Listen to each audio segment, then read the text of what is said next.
सास बहू का अत्याचार। दिल्ली जैसे शहर में नीलम अपने पति विवेक और बहू प्रीता बेटे सावन के साथ रहती थी। लेकिन कुछ वक्त बाद सास बहू मिलकर अपने पतियों पर अत्याचार करती हैं। पर आखिर वो दोनों ऐसा क्यों करती हैं, जानने के लिए कहानी में आगे बढ़ते हैं। सुबह के समय दोनों सास बहू ताव से सोफे पर बैठी थी। तभी नीलम कहती है, अरे ओ सावन के पापा, शहनाई बजाऊं या ढोल नगाड़े बजाऊं? कब चाय लाकर दोगे? बहू और मैं इंतजार कर रहे हैं। हाँ माँ जी। अरे ओ सावन जी, मेरे प्याज के पकौड़े बने कि नहीं? अरे बहू, तू कैसे बैठी है? जरा आकर कर बैठ, वरना तो हमारी बात कैसे मानेंगे? जी माँ जी। अरे पापा जी, सावन जी कब आएंगे? अगले जन्म में नाश्ता लेकर आएंगे क्या? भूख से पेट में हाथी चूहे घोड़े कूद रहे हैं। दोनों बेचारे पति रसोई में नाश्ता बना रहे थे। बेटा, तेरी माँ का डंका बज गया है। मुझे बहुत डर लग रहा है। जल्दी कर, वरना नाश्ते की जगह मुझे खा जाएगी। पापा, आपको तो बस माँ से डर लग रहा है। मुझे माँ के साथ प्रीता से भी डर लग रहा है। अगर उसके पकौड़े अच्छे नहीं बने तो मेरे पकौड़े बना देगी मार मार के। बेटा ठीक है, जल्दी कर, मैंने चाय कर ली है। चल, उन्हें देने चलते हैं। दोनों बुरी हालत में नाश्ता लेकर पहुंच जाते हैं। ये लो, दोनों खा लो। ये लो माँ, चाय। प्रीता, तुम्हारी अदरक की चाय और पकौड़े। बड़ी जल्दी आ गए आप दोनों। मुझे तो लगा था कहीं बाहर से मुझे नाश्ता ऑर्डर ना करना पड़ जाए। डोंट वरी माँ जी, आप बेचारे दोनों की हालत तो देखिए, कैसे पसीने से तर हो गए खाना बनाकर। ठीक है, अब तुम दोनों खा लो, हमें ऑफिस के लिए लेट हो रहा है। बहू, रोक इन्हें। अपनी सास के इशारेबाजी से प्रीता चाय का कप अपने हाथ से गिरा देती है और कहती है, आह, उई माँ, सावन जी, मेरे हाथ से चाय गिर गई। ओफो, अब ये सब कैसे होगा? मैं सफाई नहीं कर सकती। ओहो, ये भी साफ करना पड़ेगा अब मुझे। अच्छा, ठीक है, मैं करता हूँ। अब तुम्हारे लिए दोबारा चाय भी बनाकर लाऊंगा। ये कहते ही सावन दोबारा चाय बनाकर टूटा कप उठाता है। वहीं नीलम अपने पति को खाली देखकर कहती है, अरे मेरे पाँव ही दबा दो जब तक। हे भगवान, हम दोनों बेचारे पतियों को इन राक्षस पत्नियों से छुटकारा दिलाओ। अरे हमारी हालत पतली हो चुकी है। कुछ कहा क्या आपने? अरे नहीं, मैं क्या कह सकता हूँ। इस तरह दोनों अपने ऑफिस आ जाते हैं। बैठे बैठे उनका शरीर अकड़ता है। तभी सावन कहता है, पापा, दर्द हो रहा है ना? अरे क्या बताऊं बेटा, सुबह झाड़ू पोछा लगाकर तेरी माँ का खाना तैयार करना, फिर उसके पैर दबाना। अरे इस उम्र में मेरे शरीर दर्द नहीं करेगा तो क्या करेगा? पता नहीं पापा, कब तक माँ और प्रीता हमारे साथ ये अत्याचार करेंगी। जहाँ दोनों पति परेशान थे, वहाँ सास बहू आराम से पैर फैलाए एक दूसरे से हंसकर कहती हैं, देखा माँ जी आपने, सावन जी से मैंने कैसे सफाई करवाई। अरे बहू किसको कॉल लगा रही है? कुछ नहीं माँ जी, उनसे पूछ रही थी वो ऑफिस पहुँचे या नहीं। अच्छा और बेटा, तूने अपने पापा जी की शक्ल देखी जब मैंने उनसे पैर दबाया? अभी तो इनके पैसे उड़ाना बाकी है। वो दिन याद तो है ना बहू? सावन, आज तो काम करके मैं थक गया हूँ। चल आजा, दो पैग लगाएं। हाँ पापा। ये कहने के बाद दोनों ड्रिंक करके नशे में धुत हो जाते हैं। तभी दोनों की बीवियां कहती हैं, अजी आपने क्या किया? इतना पीना जरूरी था क्या? हाँ सावन, ये क्या है? आप तो ठीक से खड़े भी नहीं हो पा रहे हैं। अरे तो चुप हो जा प्रीता की बच्ची, बीच में न बोल। अब तुम हमें क्या सिखाओगी, क्या करना चाहिए क्या नहीं है? सही बोला बेटा। और तुम नीलम, ज्यादा बनो मत। मेरा और जितना मन करेगा उतना पीऊंगा। हटो यहाँ से। ये बोलकर दोनों अपनी पत्नी को धक्का देकर सोफे पर बेहोश हो जाते हैं। माँ जी, आप ठीक तो है ना? मैं ठीक हूँ बहू, तू तो ठीक है ना? अब इन दोनों का घर में पीना बढ़ता जा रहा है। कहीं एक दिन ये हम पर हाथ ना उठा दे, उससे पहले ही हमें अपनी चाल चलनी होगी। हाँ माँ जी, मेरे पास आइडिया है। ये कहकर प्रीता अपनी सास को सारा आइडिया बता देती है। अगली बार दोनों होश में आते हैं तो दोनों चोट खाई शेरनी बनी होती हैं। दोनों ने खुद को माथे और हाथ पर नकली चोट के निशान दे रखे थे। मेरा सिर बहुत चकरा रहा है। अरे नीलम, अरे कुछ लेकर आओ मेरे लिए। प्रीता, मेरा सिर दबाओ, तुम्हें सुनाई नहीं देता? अरे मेरा सिर दबाओ। बहुत हो गया आप दोनों का। कल रात को आप जानते भी हो आपने क्या किया। जरा देखिए हमारी हालत, कितना रात को मारा है आप दोनों ने हमें। भला कोई अपने नशे में धुत होता है क्या? मन तो आ रहा है सावन जी, मैं आपको इतना मारूं जितना आपने मुझे चोट पहुंचाई है। क्या हमने इतना सब किया? हमें माफ कर दो नीलम। हाँ प्रीता, मुझे भी माफ कर दो। अब आप दोनों को हम माफ नहीं करेंगे। आप दोनों की यही सजा है कि घर का सारा काम आप दोनों करेंगे, तभी ऑफिस जाएंगे। हमारी हर बात मानोगे, वरना हम घर छोड़कर चले जाएंगे और पुलिस को बता देंगे। क्या? नहीं नहीं नीलम, तुम दोनों ऐसे मत करना, वरना पुलिस हम दोनों को पकड़ लेगी। ये सुनते ही दोनों सास बहू एक दूसरे को आंख मारती हैं और दोनों पति जब से घर का सारा काम करने लगते हैं। और माँ जी, जब से ही हम दोनों के पति हमारी उंगलियों के इशारों पर नाचने लग गए। ये तूने बहुत सही तरीका दिया था। अब हम इनके पैसे उड़ाने चलते हैं शॉपिंग पर। हाँ हाँ चलो माँ। दोनों शॉपिंग पर जाती हैं और अपने पतियों के क्रेडिट कार्ड से खूब शॉपिंग करती हैं, अपना मेकअप करवाती हैं। जितना वो खर्च करती हैं उतना उनके अकाउंट से कटकर दोनों पर मैसेज आ जाते हैं और वो लोग कहते हैं, पापा मेरे अकाउंट से फिर से 1 लाख रुपए कट गए। आखिर मेरी बीवी कर क्या रही है? हाँ बेटा, मेरे भी अकाउंट से 2.5 लाख रुपए कटे हैं। मुझे तो समझ नहीं आ रहा आखिर ये दोनों मिलकर करना क्या चाहती हैं। फ्यूचर का सारा पैसा बर्बाद कर रही हैं। कुछ वक्त बाद हम दोनों को भीख मांगना पड़ेगा इन्हीं दोनों के लिए। हमारी एक गलती हम पर कितनी भारी पड़ी है ना पापा। क्या जिंदगी भर हमें यही करना होगा? तू फिक्र मत कर बेटा, मैं कुछ तरकीब सोचता हूँ। दोनों घर जाते हैं तो अपनी बीवियों से बोलते हैं, अरे ये सब क्या है? ये चिड़िया जैसा घोंसला क्यों बनवा लिया है? अभी पिछले हफ्ते ही तुमने 3 लाख खर्च किए थे और अब फिर से। देखें, आपके पैसों पर मेरा हक है, मैं जितना मर्जी उड़ा सकती हूँ, आपको क्या? प्रीता, ये सब क्या है? तुम जानती हो मेरी ये नई नौकरी है, पिछली तुम्हारी वजह से छूट गई थी। अब क्या मैं भिखारी बन जाऊं रोड पर? देखिए, मेरा जितना मन करेगा मैं अपना पैसा उड़ाऊंगी। ये सब आपको मुझ पर हाथ उठाने से पहले सोचना चाहिए था। मैं तुमसे माफी मांग चुका हूँ और जब से अत्याचार सह रहा हूँ, तुम्हारे कपड़े, बर्तन, सफाई सब मैं करता हूँ। पापा की हालत बहुत बुरी हो गई है। तो मैं क्या करूँ? अब हम तो ऐसे ही रहेंगे। दोनों पत्नियों में से कोई सुधरने का नाम नहीं लेता और दोनों अपने पतियों से अभी भी घर के बहुत सारे काम करवाती थी, इतना कि उनकी तकलीफ भी समझने की कोशिश नहीं। तभी विवेक कहता है, अरे अब मैं बहुत दुखी हो चुका हूँ, इनके अत्याचार नहीं सह सकता। पापा, अब हमें इन्हें सबक सिखाना ही होगा। कुछ देर बाद दोनों 2 औरतों से शादी करके गले में वरमाला डाले आते हैं। ये देखकर दोनों पत्नियां हैरान हो जाती हैं। ये सब क्या है? आप दोनों ने किसी और से शादी कर ली? हाँ, शादी की। और हमारा क्या? हमारे बिना शादी कैसे करी? हम दोनों तो आपसे प्यार करते हैं। इन सब बातों का कोई मतलब नहीं है। हमारे लिए नई पत्नियां हम ले आए जो हमारा बहुत ख्याल रखेंगे, हमसे काम नहीं करवाएंगी। माँ और तुमने हम दोनों का सुख चैन छीन लिया। अब आप दोनों यहाँ से जा सकते हैं। हाँ, अब से ये मेरे पति हैं, तुम्हारे नहीं। तू चुप कर काली बिल्ली, मैं इनकी पत्नी हूँ। सावन जी, मुझे माफ कर दीजिए, पर मेरे को ऐसे मत छोड़िए। हाँ विवेक जी, ऐसा मत कीजिए, मैं आपके बिना नहीं रह सकती। वो सब झूठ था, हम नाटक कर रहे थे। पता है तुम दोनों नाटक कर रही हो, बस यही तुम्हारे मुंह से सुनना चाहते थे। डरो मत, ये सब हमारा एक ड्रामा था, हमारी कोई शादी नहीं हुई है। क्या? इतना बड़ा धोखा? पर क्यों और कैसे पता चला? क्योंकि माँ, आपकी बेवकूफ बहू ने उस दिन मुझे कॉल लगाया और काटना भूल गई और हम दोनों ने आपकी सारी प्लानिंग सुन ली। आपको हम दोनों ने नशे में नहीं मारा था, तब भी आप दोनों ने हमारा फायदा उठाया। हमें माफ कर दीजिए, हम दोनों शर्मिंदा हैं। हाँ, हमें माफ कर दीजिए।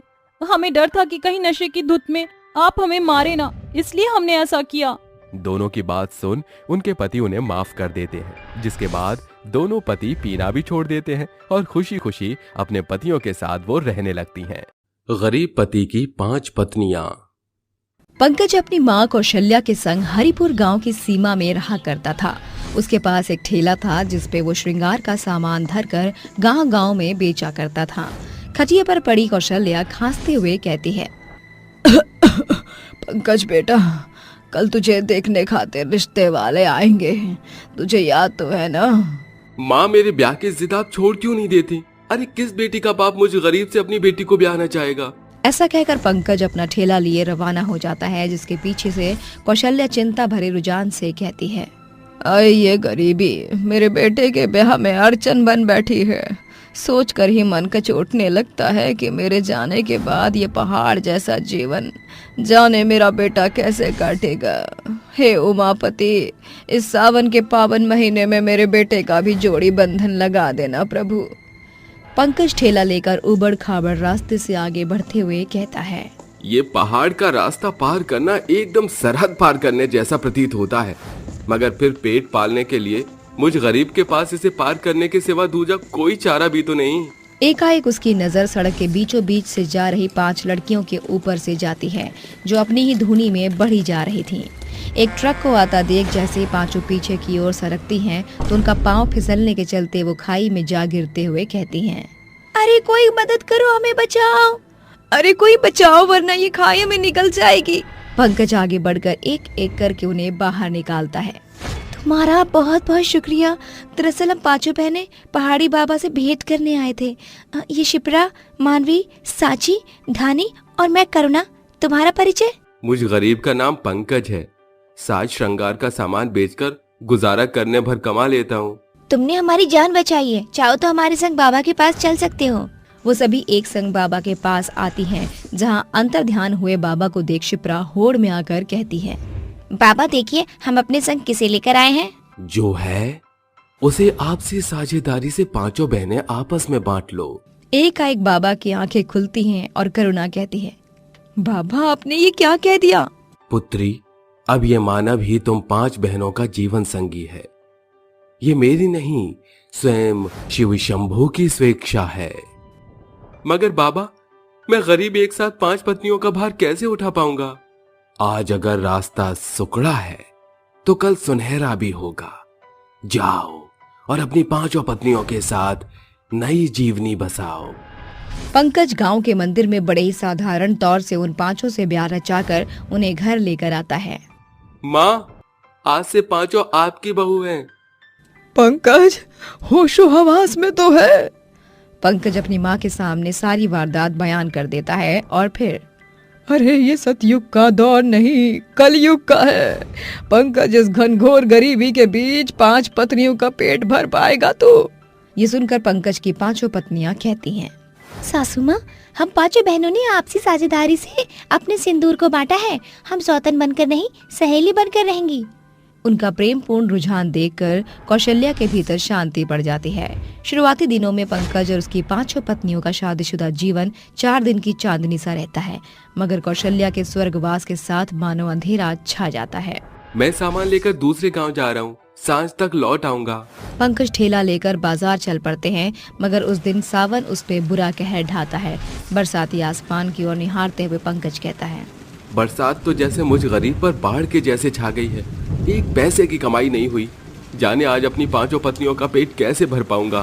वो निराश मन से घर आता है, जहाँ उसकी 5 पत्नियां उसे चिंता में गोता लगाते देख कोई उसे पानी पूछती है तो कोई उसके पाँव दबाने में भिड़ जाती है। और मानवी कहती है, सुनो जी, खाना खा लो, सवेरे भी भूखे चले गए थे। मानवी, आज एक पैसे की भी कमाई नहीं हुई, इसलिए ये खाना तुम 5 खा लो। हम 5 बहनों ने तो सांझ को ही भर पेट खा लिया था, ये खाना आप खा लो। शिप्रा, अपने पति से मिथ्या का खेल रच रही हो। भोर कोई मैंने राशन टटोल कर देख लिया था। चलो, आज हम एक ही थाली में खाएंगे। मानवी चूल्हे पर धरे हांडी के भीतर पड़े खाने के हर एक दाने को थाली में उड़ेल देती है। पंकज अपनी 5 पत्नियों को बारी बारी से एक एक कौर खिलाता है कि उसकी आंखों से आंसू की धारा जमीन को भिगोने लगती है। एक पति होने का कोई भी हक मैंने बखूबी अदा नहीं किया है। धिक्कार है मेरे बाजू के बल पर, जो मैं तुम 5 को पेट भर खाना भी न खिला सकूं। अजी, हमें आपका क्या दोष? आप तो हम 5 की खातिर भरसक कोशिश में जुटे पड़े हुए हैं। ये क्या कम है कि इस कठिन घड़ी में हम साथ साथ हैं। अगले सवेरे पंकज के जाने के बाद 5 बहनें आपस में बात करती हुई कहती हैं, कल रात हम 5 ने ही अपने पति को गरीबी से बेबस महसूस होता देखा है। हाँ, उनकी पत्नी होने के नाते हम 5 का ये फर्ज है कि हम उनके इस कठिन समय में ढाल बने। वैसे सावन का महीना चल रहा है, इस घड़ी बाजार हाट में चूड़ियों की खूब मांग है। क्यों ना हम भी चूड़ी बेचकर अपने पति का हाथ बटाएं? हाँ, इससे हम अपने पति के कंधों पर लदी गरीबी के जुए को आपस में बांट सकेंगी। 5 अपने पति की गरीबी को मिटाने के खातिर पास पड़े गहने को सुनार से बेचकर अदा किए रकम से चूड़ियां खरीदकर झोली में भरकर अलग अलग गांव में बेचकर सांझ को घर लौटती हुई कहती हैं, सचमुच इस सावन में चूड़ियां बेचने का धंधा एकदम धनाधर चल रहा है। पहले ही दिन अच्छी कमाई हुई है। उस रात पंकज के घर लौटने पर पांचों अपने पैसे उसे थमा कर कहती हैं, ये लीजिए। ये पैसे कहाँ से आए? हमने अपने गहने बेचकर चूड़ी बेचने का काम शुरू किया है। ये पैसे उसी की कमाई है। अब इनसे आप एक परचून की दुकान खोल लीजिए ताकि आपकी गरीबी मिट सके। अरे मेरे चलते तुम पांचों को घर से बाहर कदम धरने पड़े, यहाँ तक कि तुम्हें अपने गहने तक बेचने पड़े। हाँ अच्छी, एक पत्नी के लिए सबसे कीमती गहना उसका पति होता है। हम पांचों की खातिर वो बेशकीमती गहना तो आप है। आपको हर एक दिन गरीबी की मार झेलता देख हमारा मन कुढ़ता है। एक बार आपका काम जम जाएगा तो ऐसे सैकड़ों गहने आप हमारे खातिर बना देना। पंकज अपनी पत्नियों का खुद के प्रति ऐसा प्यार देखकर कहता है, जहाँ कलयुग के इस जमाने में पति की खातिर उसकी एक पत्नी ही ढाल बन जाती है, वहाँ मेरी 5 पत्नी के बीच भी मेरे लिए प्यार की इतनी गहरी छवि देख मेरा दिल बाग बाग हो गया। पंकज अपनी 5 पत्नियों के दिए पैसे से परचून की एक दुकान खोलता है। धीरे धीरे पूरा गांव उसी के दुकान से सामान खरीदने लगता है, जिसे उसकी गरीबी की रेल पूरी तरह पटरी पर आ जाती है। एक सांच, शिप्रा, मानवी, करुणा, धानी, सांची, जल्दी आओ। 5 एक साथ अपने पति के पास आकर खड़ी होकर कहती हैं, क्या बात है जी, आपने हम पांचों को एक साथ पुकारा? आज मैं पहली दफा अपनी 5 पत्नियों की खातिर भेंट लाया हूँ। 5 एक साथ डिब्बे को खोलती हैं, जिसमें साड़ी और श्रृंगार के सामान के साथ हरी चूड़ियाँ होती हैं, जिसे देख 5 के चेहरे खिल उठते हैं। अब जल्दी से इसको पहनकर तैयार हो जाओ, फिर हम सावन का मेला देखने चलेंगे। अपनी 5 पत्नियों को सावन के रंग में रंगा पंकज झरोखे से निहारते हुए कहता है, मेरी 5 पत्नियों के बीच कितना स्नेह है, कितने साफ तौर से इन्होंने एक दूसरे से सुहाग सिंदूर का बंटवारा कर लिया है। इन 5 ने अपने पत्नी होने का फर्ज बखूबी अदा किया है। अब मेरी बारी है कि मैं अच्छा पति बनकर इनको सारे सुख दूं। गरीबी के दिन पलटने का सारा श्रेय पंकज अपनी 5 पत्नी को देता है। आखिरकार 5 पत्नियों के प्रयास से ही तो उसकी गरीबी की रेखा मिटी थी। अंत में 5 भी अपने एक पति का प्यार आपस में बांटकर हंसी खुशी रहा करती थीं। लाचार बहू का रक्षाबंधन। अरे राजेश बिटवा, तू अभी तक घर नहीं गया? अरे इतनी देर अंधेर हुई गवा। जमींदार काका, कल मैं खेत पर नहीं आ सकूंगा क्योंकि कल रक्षाबंधन जो है, सवेरे साइली के ससुराल जाना है। अरे तभी सोचे कि तू इतना देर सांझ तक काम काज काहे करत है। एक बात कहे राजेश, तुहार बहन साइली बड़ी भाग्यशाली है जो के तोहरे जैसन भाई मिला है। जमींदार साहब, मेरी बहन मेरी दुनिया है, उसके सिवा मुझ बदनसीब भाई का है कौन।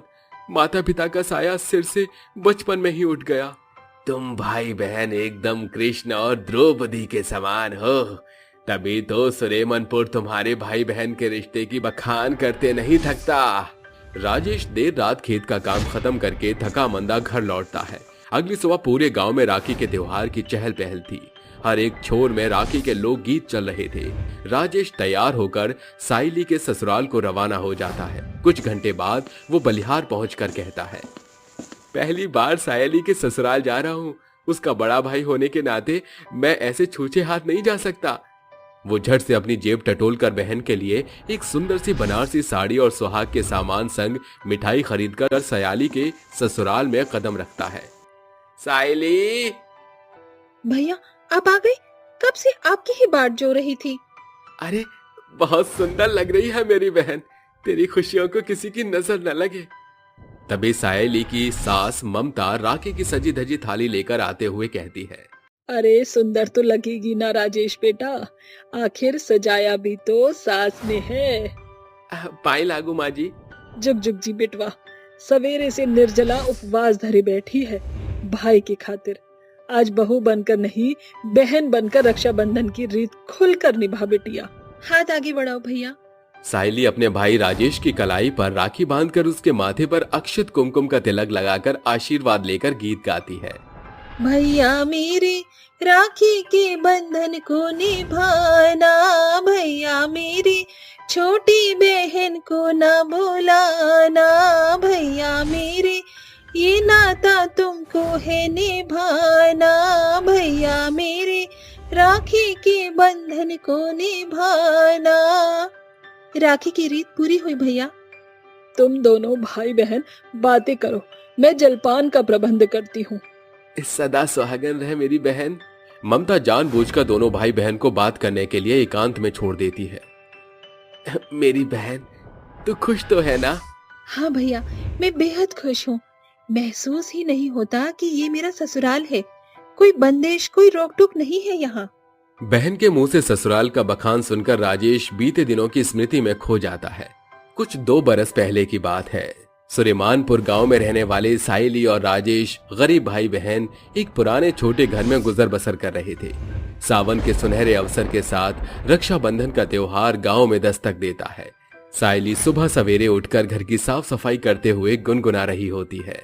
बहना ने भाई की कलाई पर प्यार बांधा है, प्यार के तार से संसार बांधा है। कुछ देर बाद साइली तैयार होकर राखी की थाली सजाने में जुट जाती है। तभी राजेश नहा धोकर चौकी पर बैठ जाता है। चलिए हथेली आगे कीजिए। साइली अपने भाई की कलाई पर राखी बांधकर आरती तिलक करती है। राखी की रीत पूरी हुई, लाइए मेरा तोहफा। ये रहा मेरी परी जैसी प्यारी बहन का तोहफा। साइली तोहफे को खोलकर देखती है। अरे, ये तो मेरा पसंदीदा रानी रंग का सूट है। तोहफा पसंद है ना? बहुत ज्यादा भैया। इसके सिवाय इस राखी के रोज तेरी खातिर एक और तोहफा है। एक और तोहफा? पर क्या? राजेश अपनी जेब से राजीव नाम के लड़के की तस्वीर निकालकर कहता है। राजीव नाम है, खानदानी है, अच्छे ओहदे पर कार्यरत है। ये क्या भैया, आपको अपनी बहन को भगाने की इतनी जल्दी है? साइली, अब तो सयानी हो चुकी है। मेरी माँ बाबा के जाने के बाद बड़ा होने के नाते तेरा घर बसाने की जिम्मेदारी इस भाई के कंधे पर है। आज तो मेरी बहन है, मगर कभी तो तुझे किसी की बहू बनना ही था। तुझे ये बात बताने के लिए मुझे राखी के सुनहरे मौके से ज्यादा कोई दूसरी घड़ी सूझी ही नहीं। साइली रोते हुए अपने भाई के सीने से लग जाती है। बहन के ब्याह की खातिर राजेश जी तोड़ मेहनत करके शादी का सारा बंदोबस्त करता है, जिसके बाद साइली कादम्बरी की बहू बनकर ससुराल आती है। ससुराल के चौखट पर सहमी साइली के मन में सैकड़ों सवाल उमड़ रहे थे। तभी कादम्बरी कहती है, अरे बहू, इसे अपना ही घर समझ। यहाँ तुझे कोई भी तकलीफ नहीं होगी। बहू बनाकर नहीं, बेटी बनाकर रखूंगी तुझे। ये सुनकर साइली सुकून की सांस भरती है। शुरुआती दिन में तो कादम्बरी का बर्ताव साइली के संग एकदम मधुर होता है, मगर गुजरते महीनों के साथ वो बहू के संग बेरुखी से पेश आने लगती है। एक शाम, साइली बहू, राजीव का काम एकदम ठप पड़ गया। उसे नए सिरे से खड़ा करने के खातिर 5 लाख रुपए चाहिए। तू अपने भाई से पैसे की मांग कर। माँ जी, मेरे ब्याह में भैया ने भरसक खर्चा किया। उन्होंने आपकी मांग से बढ़ चढ़कर दहेज भी दिया था, मगर अब इतनी बड़ी रकम मेरा गरीब भाई कहाँ से देगा? जब इतनी धन धान्य होकर आप कुछ नहीं कर पा रहे हो, तो वो क्या करेंगे? ये सुनकर कादम्बरी गुस्से से भौएं ऊंची करके साइली के संग खूब सताव करती है। ससुराल का खाकर भाई की तरफदारी करती है। अगर कल तक पैसे नहीं आए तो अपना बोरिया बिस्तर उठाकर चलती बनियो यहाँ से। लाचार साइली अपने भाई को रोते हुए सारा सच बताकर पैसे की बात रखती है। बहन की खुशी की खातिर राजेश अपनी पुश्तैनी जमीन बेचकर पैसे लिए साइली की ससुराल आता है। माँ जी, ये लीजिए पैसे। शाबाश राजेश बेटा, तू जितना अक्लमंद है, तेरी बहन उतनी ही मूर्ख चंद है। राजेश इधर उधर ताकने लगता है, जैसे उस बेबस भाई की नजर अपनी लाचार बहन को ही खोज रही थी। माँ जी, मेरी बहन साइली कहाँ है? अगर इसे पता चल गया कि इसकी बहन कोठरी में लाचार और अधमरी पड़ी है। अरे बेटा, तेरे आने से क्षण भर पहले ही राजीव उसे घुमाने लेकर गया है। अच्छा, तो अब इजाजत दीजिए। गुजरते हर एक पल के साथ साइली का ससुराल उसके खातिर लाचारी का कैद खाना बनकर रह जाता है। अब जब कभी कादम्बरी को पैसे की जरूरत पड़ती, वो साइली पर सैकड़ों जुल्म करती। बहन की खुशियों की खातिर राजेश अपना सब कुछ न्यौछावर कर चुका था। साइली के ब्याह को 1 बरस होने को था। ये सोचकर राजेश कहता है, सावन का महीना शुरू हो चुका, परसों रोज राखी भी है। साइली को देखे बड़ा दिन बीत गया। राखी के रोज उसके ससुराल जाऊंगा। 3 दिन बाद राखी का त्योहार एक बार फिर पूरे देश भर में छा जाता है। राजेश तोहफे के साथ सायली के ससुराल आता है, जहां वो आंखों देखी अपनी बहन के संग अत्याचार होता देखकर बौखलाकर कहता है, तुम माँ बेटी की हिम्मत कैसे हुई मेरी बहन को हाथ लगाने की? मुझे नहीं मालूम था कि मैं अपनी बहन को ऐसे कसाईयों के पल्ले बांध रहा हूँ। अरे इतना ही गरज है तो ले जा अपनी इस बहन बला को। ले जाऊंगा, मगर तुम्हें बख्शूंगा नहीं। राजेश दोनों के खिलाफ पुलिस स्टेशन में एफआईआर दर्ज करता है, जिसके फौरन बाद उन्हें जेल हो जाती है। सायली अपने भाई के साथ एक बार फिर राखी की रीति निभाती है। मुझे माफ कर दे मेरी बहन, मैं एक भाई होने का फर्ज अदा नहीं कर सका। ऐसा ना कहो भैया, आपने अपनी बहन की रक्षा का फर्ज आज पूरा किया है। कुछ महीने गुजरने के बाद राजेश एक बार फिर अपनी बहन का घर बसाने के बारे में सोचकर कहता है, अब की बार मैं अपनी बहन को अपनी आंखों से ज्यादा दूर नहीं भेजूंगा। वो पास के ही गांव बलिहार में रहने वाले अपने एक दोस्त से उसकी शादी कराता है, जहां सयाली के सारे सपने साकार होता देख वो भाई मन में कहता है, आज मेरे मन को बेहद सुकून है कि मेरा ये चुनाव मेरी बहन सायली के लिए सुखद साबित हुआ। इस भाई ने आज राखी और तेरी रक्षा दोनों का फर्ज अदा किया मेरी बहन। रक्षाबंधन के रोज बहन का ससुराल में मान देखकर बेबस गरीब भाई की खुशियों का ठिकाना नहीं रहता। अंत में रक्षाबंधन के बीतने के बाद राजेश सायली के ससुराल से अपने घर सुरेमनपुर लौट आता है। नारियल पानी बेचने वाली सास बहू की सफलता। सपनों के शहर मुंबई में उगता हुआ सूरज पूरे शहर को आबाद कर रहा था। बाजार के एक ही दुकान पर सैकड़ों लोग की भीड़ जमी हुई थी, जहां रमैया और प्रेरणा नाम की 2 सास बहू एक बड़ी सी दुकान में नारियल पानी बेचने का व्यापार कर रही थीं। नारियल पानी, ताजा मीठा नारियल पानी ले लो। अरे काकी, धंधे का समय हो रहा है, जल्दी से मेरे 100 नारियल गिन दो। अरे संवत दे रहे हैं, जरा सब्र का बांध रखो, ग्राहक तो निपटा ले। अरे काकी, अब आपकी तरह मेरा नारियल पानी का भरपूर दुकान तो रहा नहीं। ठेले पटरी वाले दिन भर क्या कमाई कर पाते हैं, ये तो आप बखूबी समझती होंगी। अब आपका तो जमा जमाया कारोबार है।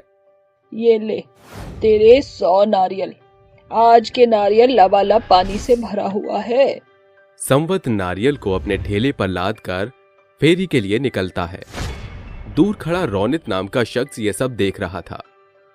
जरा एक नारियल पानी देना। ये लो साहब, 20 रुपया हुआ। आपके वेशभूषा और बातचीत को देखकर तो मुझे ये जान पड़ रहा है जैसे आप अच्छे खासे घर से ताल्लुक रखती हैं। फिर आप ये नारियल पानी बेचने का काम क्यों कर रही हैं? बेटा, कोई भी काम अपने आप में छोटा या बड़ा नहीं होता। अगर छोटी है तो सोच। मैं आपकी बात से सहमत हूँ। मैं पिछले 1.5 घंटे से आप दोनों को दूर खड़े देख रहा था और मैंने ये ऑब्जर्व किया कि काफी ज्यादा मांग है आप दोनों सास बहू के नारियल पानी की। यहाँ तक कि ठेले वाले भी आपसे नारियल हैं। आप इतना सस्ता नारियल बेचती हैं तो इस दुकान का भाड़ा, किराया और महीने में क्या बचता है आपको?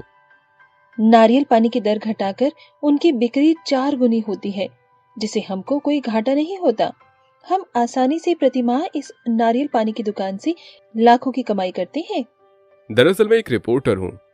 क्या मैं आप दोनों सास बहू के नारियल पानी की सफलता की कहानी जान सकता हूँ? इससे गरीब तबके के लोगों को एक बड़ा प्रोत्साहन मिलेगा। अगर ये जानकर किसी भी गरीब का जीवन बदल सकता है तो हम जरूर बताना चाहेंगे।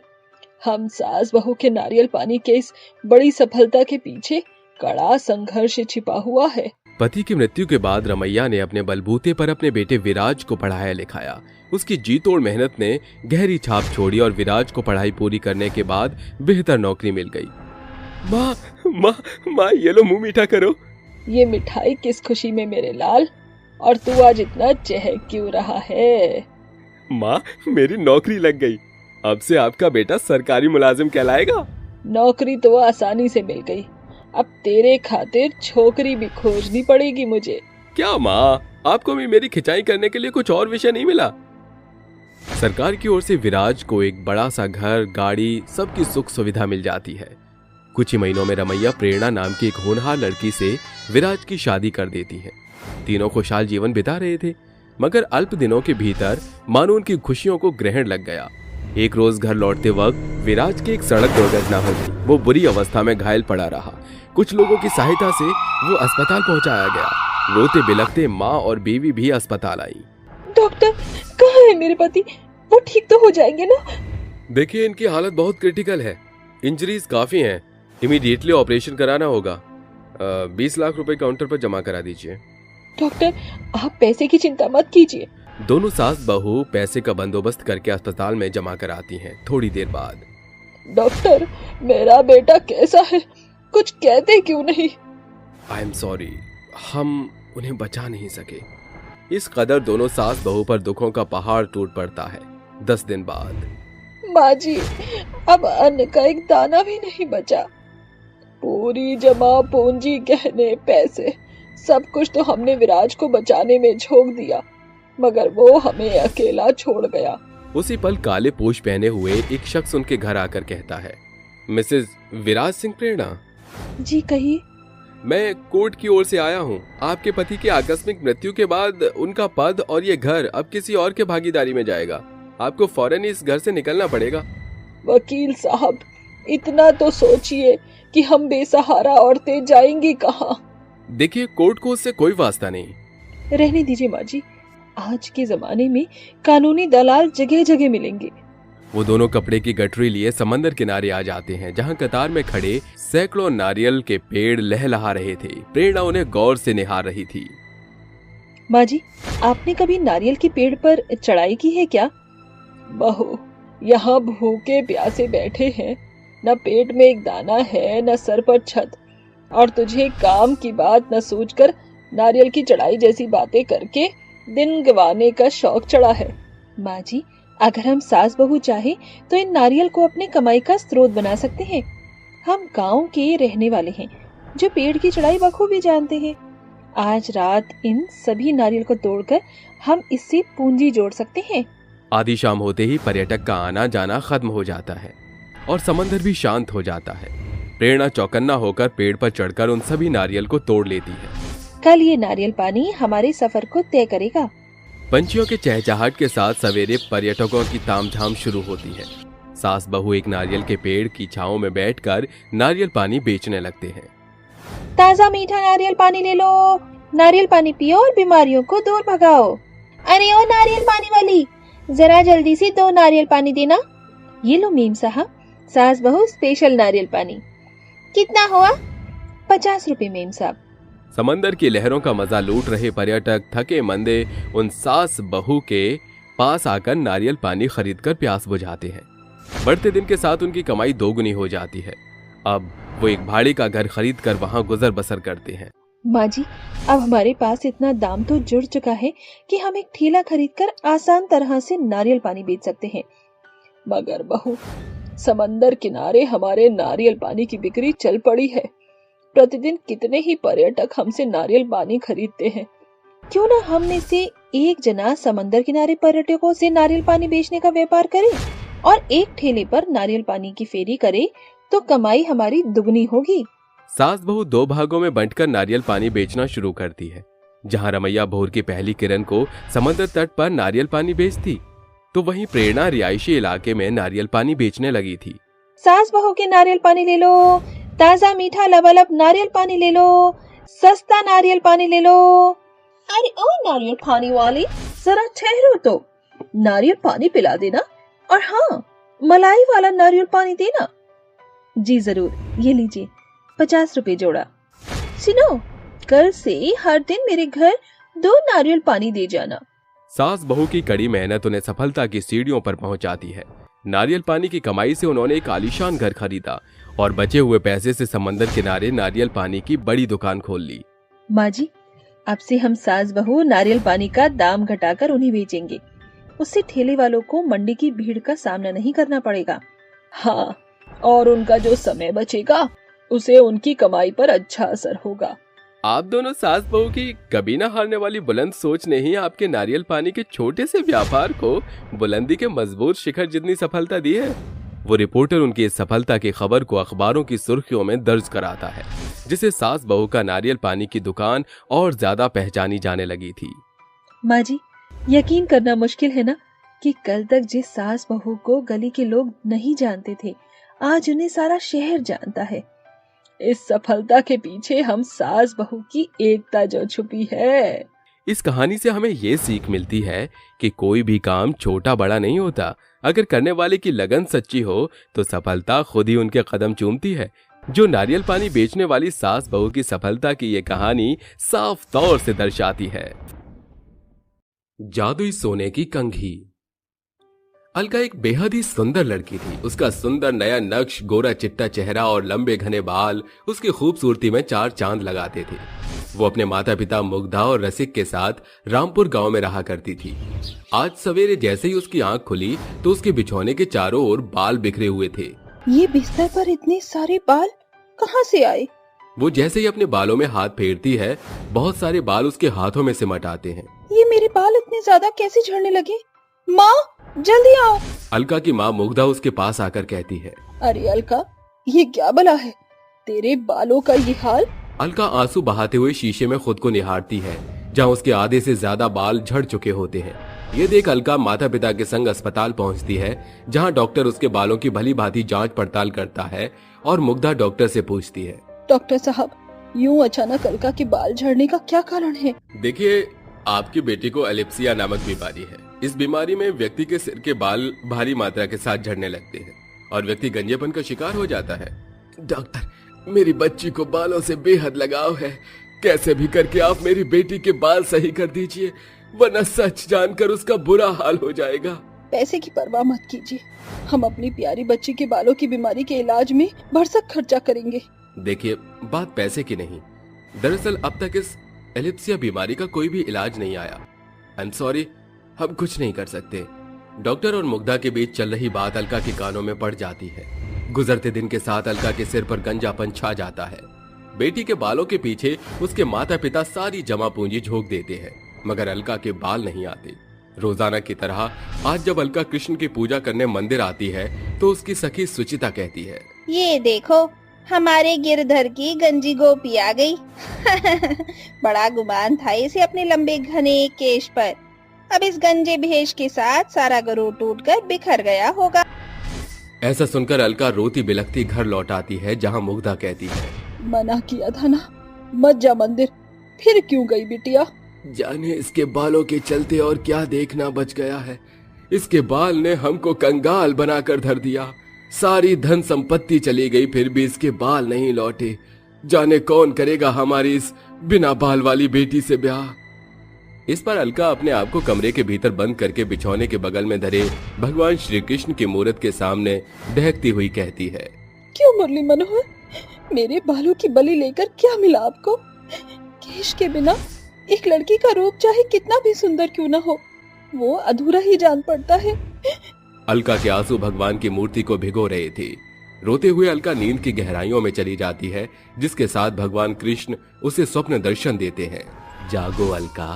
प्रभु, आप आज भगवान भक्त से भेंट करने आए हैं? हाँ अलका, ये लो, ये एक जादुई सोने की कंघी है। जैसे ही तुम अपने केश काढ़ोगी, तुम्हारे सिर पर स्वर्णिम बाल उगाएंगे और तुम पहले से भी ज्यादा रूपवती हो जाओगी।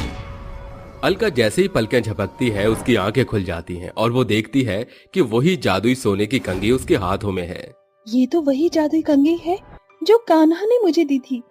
अलका आईने के आगे आकर जैसे ही जादुई सोने की कंघी को अपने गंजे सिर पर फेरती है, उसके सिर पर एकाएक अनगिनत सोने के सुनहरे बाल उगाते हैं, जिसे देख अलका की आंखें एकदम बड़ी हो जाती हैं।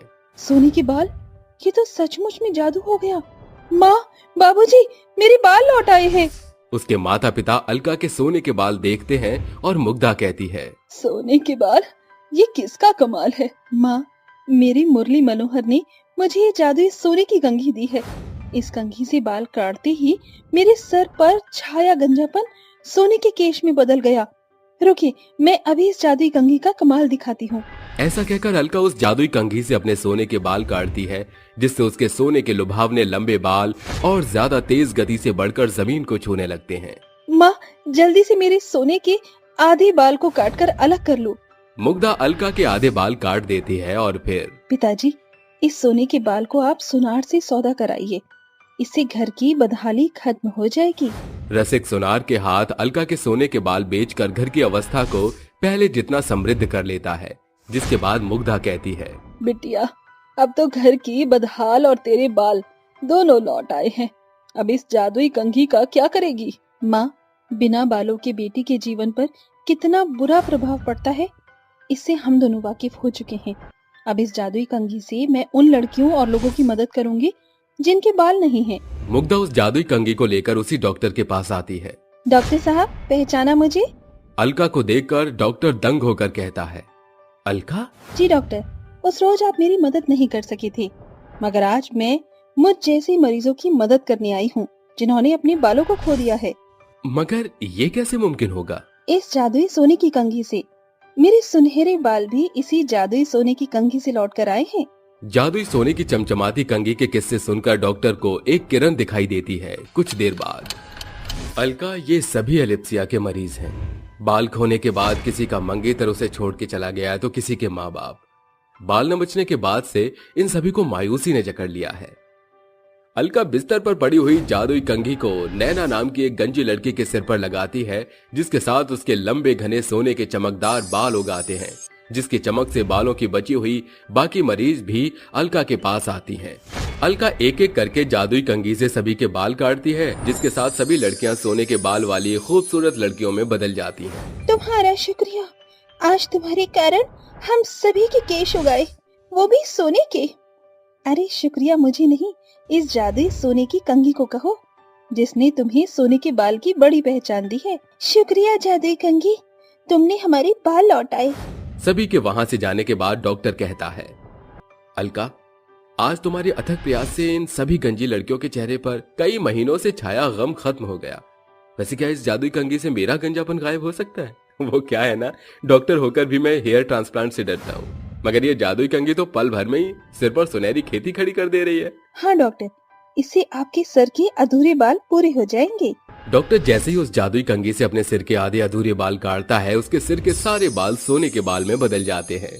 डॉक्टर उसे शुक्रिया अदा करता है, जिसके बाद अलका जादुई सोने की कंघी को लेकर गांव लौटती है, जहां गांव की गोमती कहती है, अरे अलका बिटिया, बताया नहीं तूने, तेरे इन जादुई सोने के बाल किस केश कांति से उगे हैं? गोमती काकी, मेरे सोने के लंबे बाल किसी केश कांति का नहीं, इस जादुई सोने की कंघी का कमाल है।